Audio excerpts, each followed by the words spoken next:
RS football ഫാമിന്റെ പുതിയ വീഡിയോയിലേക്ക് എല്ലാ മാന്യപ്രേക്ഷകർക്കും സ്വാഗതം. നമ്മൾ ഇന്ന് സംസാരിക്കാൻ പോകുന്നത് മാഞ്ചസ്റ്റർ സിറ്റി വേഴ്സസ് ലിവർപൂൾ മത്സരത്തെ കുറിച്ചാണ്. ഇംഗ്ലീഷ് പ്രീമിയർ ലീഗ് കത്തിക്കൊണ്ടിരിക്കുകയാണ്. ലിവർപൂൾ അവസാന മത്സരത്തിൽ റയൽ മാഡ്രിഡിനെ പരാജയപ്പെടുത്തി വന്നപ്പോൾ നല്ല ഹൈപ്പ് കളിയായിരുന്നു. സൂപ്പർ മാച്ച് കളിച്ചിട്ട് ആണ് മാഞ്ചസ്റ്റർ സിറ്റിയുടെ ഗ്രൗണ്ടിലേക്ക് വരുന്നത്. ഞാനപ്പോൾ ആ വീഡിയോക്ക് മുമ്പ് തന്നെ പറഞ്ഞിട്ടുണ്ടായിരുന്നു, ഈ സിറ്റിയുടെ മത്സരം കഴിഞ്ഞാലേ അറിയുള്ളൂ ലിവർപൂൾ തിരിച്ചു വന്നതില്ല എന്നാണ്. എന്താ പറഞ്ഞാൽ റയൽ മാഡ്രിഡ് ആയിട്ടുള്ള അത്രയും ടഫ് ഒരു ഫൈറ്റ് കൊടുത്തിട്ടാണ് അവർ ഇവിടെ വരുന്നത്. സിറ്റി എന്ന് പറഞ്ഞാൽ ഈ സീസണിൽ ഇപ്പോൾ കത്തി കയറിക്കൊണ്ട് വരികയാണ്. അപ്പോൾ എന്തായാലും ഇതൊരു പരീക്ഷണമാണ്. ഇവിടെ വിജയിക്കാൻ പറ്റിയാൽ ലിവർപൂൾ പിന്നെ ഈ സീസണിൽ ഇത്തിരി ഇതിലാവും. ഇവിടെ പരാജയം പറ്റിയാൽ ഒറ്റയടി താഴ്ന്നു പോകും. 3-0 എന്ന സ്കോറിലാണ് പെപ്പിന്റെ മാഞ്ചസ്റ്റർ സിറ്റി തന്നെ പറയണം. എന്താ പറഞ്ഞാൽ കുറെ കാലം ശേഷം പെപ്പിന്റെ മാഞ്ചസ്റ്റർ സിറ്റിയുടെ കളി കണ്ടത് ഇന്നലെയാണ്. ലിവർപൂളിനെ 3-0 പരാജയപ്പെടുത്തിയത്. പെപ്പിന്റെ 1000 ഗെയിമാണ് പെപ്പിന്റെ. അത് ബാഴ്സലോണയ്ക്ക് വേണ്ടി, ബയൺ മ്യൂണിക്കിന് വേണ്ടി, മാഞ്ചസ്റ്റർ സിറ്റിക്ക് വേണ്ടിയിട്ടെല്ലാം കൂടെ 1000 മത്സരമാണ് പെപ്പിന്റെ ഇന്നലെ. അപ്പോൾ എന്തായാലും പെപ്പിന് കൊടുക്കേണ്ട ഒരു ട്രിബ്യൂട്ട് ഉണ്ടല്ലോ, അത് എന്തായാലും ഇങ്ങനെ തന്നെയാണ് കൊടുക്കേണ്ടത്. പ്ലെയേഴ്സ് എന്താ പറഞ്ഞാൽ പുതിയ കുറെ പ്ലെയേഴ്സ് വന്ന ശേഷം ഇത് രണ്ടും കൂടി അഡാപ്റ്റ് ചെയ്യാനും അവർ തമ്മിലുള്ള ഒരു ഇതുണ്ടല്ലോ, ഒരു കെമിസ്ട്രി, അത് വർക്കൗട്ട് ആയി തുടങ്ങിയിട്ടുണ്ട് സിറ്റിയിൽ ഈ സീസണിൽ. കഴിഞ്ഞ സീസണിൽ ഭയങ്കര ദുരന്തമായിരുന്നു. എന്താ പറഞ്ഞാൽ കുറെ പ്രശ്നങ്ങളൊക്കെ ഉണ്ടായിരുന്നു. അപ്പൊ അതൊക്കെ മാറിയിട്ട് പ്രാവശ്യം ഇങ്ങനെ കയറിക്കൊണ്ടിരിക്കുകയാണ്. അപ്പോൾ 3-0 മുന്നേറിയിരിക്കുകയാണ് മാഞ്ചസ്റ്റർ സിറ്റി ലിവർപൂളിനെ പരാജയപ്പെടുത്തി. ഞാൻ കഴിഞ്ഞ വീഡിയോ തന്നെ പറഞ്ഞിട്ടുണ്ടായിരുന്നു, ലിവർപൂള് റയൽ മാഡ്രിഡായിട്ട് അടിപൊളി മത്സരമാണ് കാഴ്ചവെച്ചത്. അപ്പോൾ അതിനുശേഷം അത്രയും ഫിസിക്കലായിട്ട് അത്രയും എനർജി വേസ്റ്റ് ചെയ്യുന്ന ഒരു കളിയായിരുന്നു റയൽ മാഡ്രിഡ് ആയിട്ടുള്ളത്. അപ്പൊ എന്തായാലും ഈ കളി അപ്പോൾ അതൊരു പ്രശ്നം തന്നെ ആവുമെന്ന് ഞാൻ പറഞ്ഞിട്ടുണ്ടായിരുന്നു.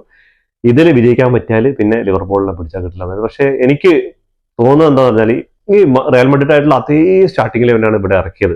ഓൾറെഡി പ്ലേയേഴ്സ് ടയർഡാണ്. വലിയൊരു ഫൈറ്റ് കഴിഞ്ഞിട്ട് അടുത്തൊരു ബിഗ് ഫൈറ്റിന് ഇറങ്ങുന്നത്. അപ്പോൾ മൊത്തത്തിൽ ലിവർപൂളിനെ അട്ടപ്പട്ടെല്ലാം പണി കൊടുത്തിട്ടാണ് മാഞ്ചസ്റ്റർ സിറ്റി വിജയിച്ചത്. അതിൽ എടുത്തു പറയുന്നത് ഡോക്കോ. ഈ ചങ്ങയുടെ ഞാൻ ശരിക്കും നെട്ടിപ്പോയിട്ട് നല്ല കളി കണ്ടിട്ട്. എന്താ കാരണം എന്ന് പറഞ്ഞാൽ ഈ ചങ്ങായി ഒരു കളിയിൽ ഭയങ്കര കളിക്കും, പിന്നെ ഒരു കളിയിൽ പിന്നെ 2-3 കളി കൺസിസ്റ്റൻസി ഇല്ലാതെ ഇങ്ങനെ ഒരു മാതിരി ഒരു കളി കളിച്ചാൽ അടുത്ത കളി കളിക്കില്ല, അങ്ങനത്തെ ഒരു മെന്റാലിറ്റി കളിക്കുന്ന ഒരു പ്ലെയറാണ്. പക്ഷെ ഇന്നലത്തെ കളി കണ്ടിട്ട് എന്റെ മോനെ എന്താ ട്രിപ്ലിങ്, എന്താ വേഗത, എന്താ പവർ, ഈ കാളക്കുറ്റന്മാരൊക്കെ വരില്ല അതേപോലെയാണ് ലിവർപൂളിന്റെ പെനാൽറ്റി ബോക്സിൽ ഇടിച്ച് കയറിക്കൊണ്ടിരിക്കുന്നത്. അതിന്റെ ഫലമായിട്ട് ഫസ്റ്റ് പെനാൽറ്റി വിൻ ചെയ്യുന്നത് ഹാലൻഡ്. ആ പെനാൽറ്റി എടുത്ത് ഹാലൻഡ് എന്താ ചെയ്തു ചങ്ങായി, ആ പെനാൽറ്റി മിസ്സാക്കാണ്. അതിനുശേഷം അടുത്ത് ഗോള് ഹാലൻഡ് തന്നെ സ്കോർ ചെയ്യുന്നത് ഹെഡറിലൂടെ.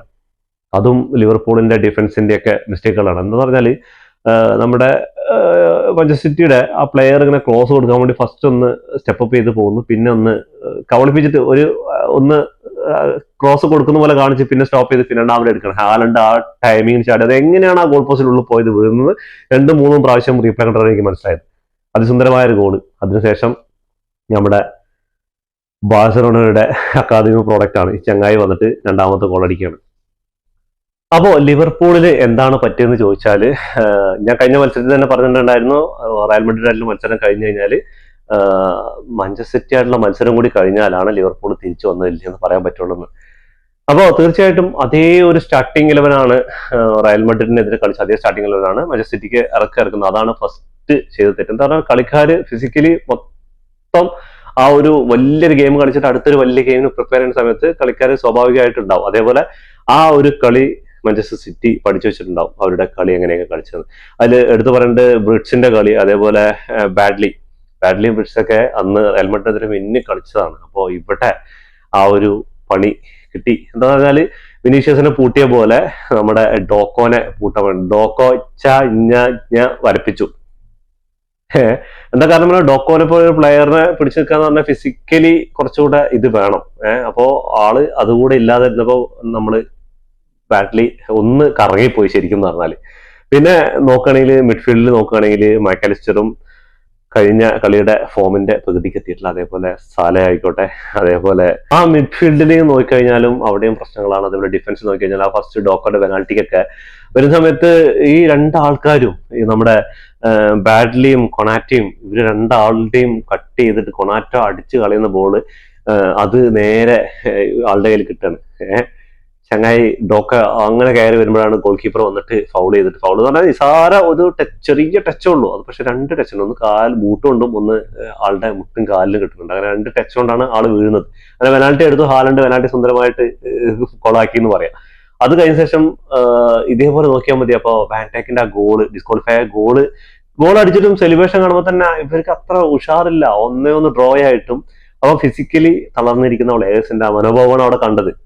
പിന്നെ എങ്ങനെയെങ്കിലും 90 മിനിറ്റ് കഴിക്കാന്നുള്ള അതിൽ കുറെ സിംഗിൾ ആയിട്ട് സാല ഒരു സൈഡിൽ നോക്കുന്നുണ്ട്, അതേപോലെ കാക്പോക്ക ഒരു സൈഡിൽ നോക്കുന്നുണ്ട്. അപ്പൊ ഇങ്ങനെയുള്ള കളികളെ വെച്ച് നോക്കിയാൽ സിറ്റിയുടെ ഏറ്റവും ടോപ്പ് പെർഫോമൻസ് ആയിരുന്നു. അതിന് മുന്നിൽ ലിവർപൂൾ ഒന്നും അല്ലാതായെന്ന് പറയാം. പക്ഷെ എനിക്ക് തോന്നുന്നു ആ ഒരു ഗോൾ 1-1 സമനിലയായിരുന്നെങ്കിൽ കളി ചിലപ്പോ ഇത്ര 3-0 ഒരു ഇതൊന്നല്ലാതെ 2-3 അല്ലെങ്കിൽ അങ്ങനെ ഒരു സ്കോർ നിലയിലേക്ക് വന്നിട്ടുണ്ടാവും.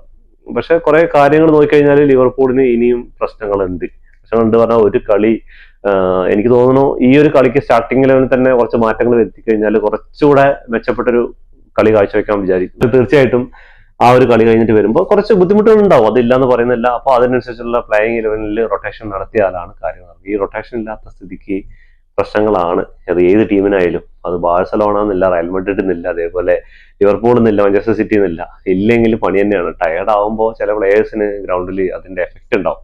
നമുക്ക് ഇവരുടെ സ്റ്റാറ്റസ് ഒന്ന് പരിശോധിച്ച് നോക്കാം. സ്റ്റാറ്റസിലേക്ക് വരുമ്പോൾ 17 ഷോട്ടുകളാണ് മാഞ്ചസ്റ്റർ സിറ്റി എടുത്തുള്ളത്. അതിൽ 6 ഓൺ ടാർജറ്റിലേക്കാണ്.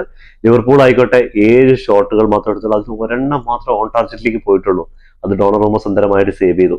51% പൊസിഷൻ ഉണ്ടായിരുന്നു മാഞ്ചസ്റ്റർ സിറ്റിയുടെ കയ്യിൽ. ലിവർപൂളിന്റെ കയ്യിൽ 49% ഉണ്ടായിരുന്നു. 418 പാസുകൾ മാഞ്ചസ്റ്റർ സിറ്റി കംപ്ലീറ്റ് ചെയ്തപ്പോൾ 396 പാസുകൾ ലിവർപൂൾ കംപ്ലീറ്റ് ചെയ്തു. 90% പാസിംഗ് അക്യുറസി ഉണ്ടായിരുന്നു മാഞ്ചസ്റ്റർ സിറ്റിക്ക്. 91% പാസിംഗ് അക്യുറസി ഉണ്ടായിരുന്നു ലിവർപൂളിന്. 14 ഫൗൾ കംപ്ലീറ്റ് ചെയ്തപ്പോൾ ഇവിടെ 15 ഫൗൾ ലിവർപൂൾ കംപ്ലീറ്റ് ചെയ്തിട്ടുണ്ട്. 2 യെല്ലോ കാർഡും ലിവർപൂൾ 4 യെല്ലോ കാർഡും ഉണ്ട്. ഒരു ഓഫ് സൈഡും ഇവിടെ ലിവർപൂൾ 7 ഓഫ് സൈഡും ഉണ്ടായിരുന്നത്. അതിൽ കോർണേഴ്സ് ആണ് 2 ടീമും 7 ആണ്. അപ്പോൾ അറ്റാക്കിങ്ങിന്റെ കാര്യത്തിൽ മാത്രം 17 ഷോട്ടുകളിൽ 6 ഓൺ ടാർജറ്റിലേക്ക് അടിച്ചിട്ടുണ്ട്. അതിൽ 3 ഗോളായിട്ടുണ്ട്. അപ്പൊ അതൊക്കെയാണ് കളിയുടെ ഇത്. അപ്പൊ നിങ്ങളുടെ അഭിപ്രായത്തിൽ ഈ സീസണിൽ ആരായിരിക്കും മാഞ്ചസ്റ്റർ സിറ്റി ഈ പോക്ക് പോകണമെങ്കിൽ ഗണ്ണേഴ്സിന് ഒരു വെല്ലുവിളി തന്നെ ആയിട്ട് ഉണ്ടാവും? അപ്പൊ ആരായിരിക്കും ഈ സീസണിൽ ഇംഗ്ലീഷ് പ്രീമിയർ ലീഗ് അടിക്കാമെന്ന് കമന്റ് ബോക്സിൽ രേഖപ്പെടുത്തുക. അതേപോലെ നിങ്ങൾക്ക് അവസാനത്തെ കളിയിൽ ഈ മാഞ്ചസ്റ്റർ സിറ്റി വിസസ് ലിവർപൂൾ മത്സരത്തിൽ ഏറ്റവും ഇഷ്ടപ്പെട്ട നിമിഷം എന്താണെന്ന് കമന്റ് ബോക്സിൽ രേഖപ്പെടുത്തുക. അപ്പോൾ ഇതോടുകൂടി ഈ വീഡിയോ അവസാനിക്കുന്നു. ഫുട്ബോൾ ലോകത്തെ പുതിയ വിശേഷങ്ങളുമായി വീണ്ടും കാണാം. ഈ വീഡിയോ ഇഷ്ടപ്പെട്ടാൽ ഒന്ന് ലൈക്ക് ചെയ്യുക, ഷെയർ ചെയ്യുക, സബ്സ്ക്രൈബ് ചെയ്യുക. നിങ്ങളുടെ ഫുട്ബോൾ ഫ്രണ്ട്സിനെ ഒന്ന് ഈ വീഡിയോ അയച്ചു കൊടുക്കുക.